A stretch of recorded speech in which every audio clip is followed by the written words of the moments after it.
sağ ol. Sonra dedik ki, nüvə yarandı, mantia yarandı. Sonra nə yarandı?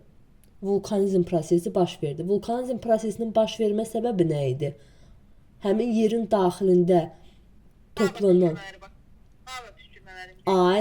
yerin daxilində toplanan deməli maddələr başladı sıxılmağa, reaksiya getməyə. Reaksiya gedəndən sonra başladı mantiyada maddələr ərinti halına gəlməyə və vulkan püskürmələrini baş verməyə.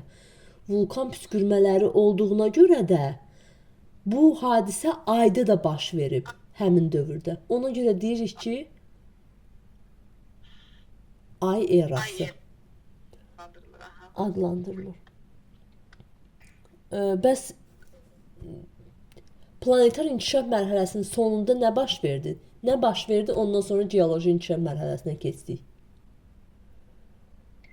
Deməli, dünya okeanının yaranması da müəllimə. Ay, sağ ol. Okeanın adı nə idi? O da Pantalas idi. O da ki 4,5 milyard il əvvəl, yəni milyard il əvvəl, deməli temperatur çox aşağı düşmüşdü. Deməli, buludlar yaranmışdı. Çoxlu yağıntılar yağmağa başlamışdı yer kütləsinə, yerin səthinə. Buna görə də deməli nəhəng yerlər çökəşində hamısı su ilə dolmuşdu. Bu da Pantalası yaratmışdı. Pantalasın yaranmasından sonra və o okeandakı sular nəyin nəticəsində yağırdı?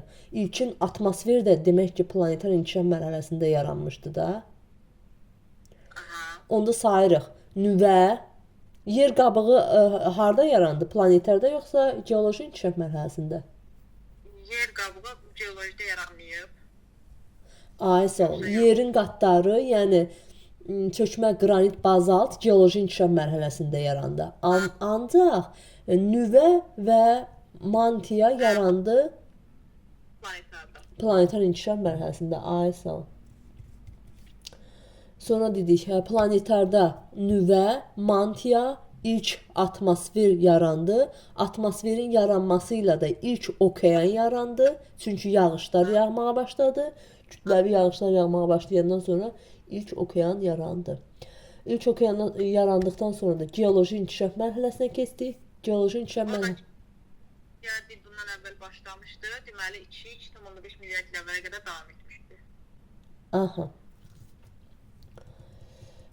Sonra geoloji inkişaf mərhələsini öyrənmək üçün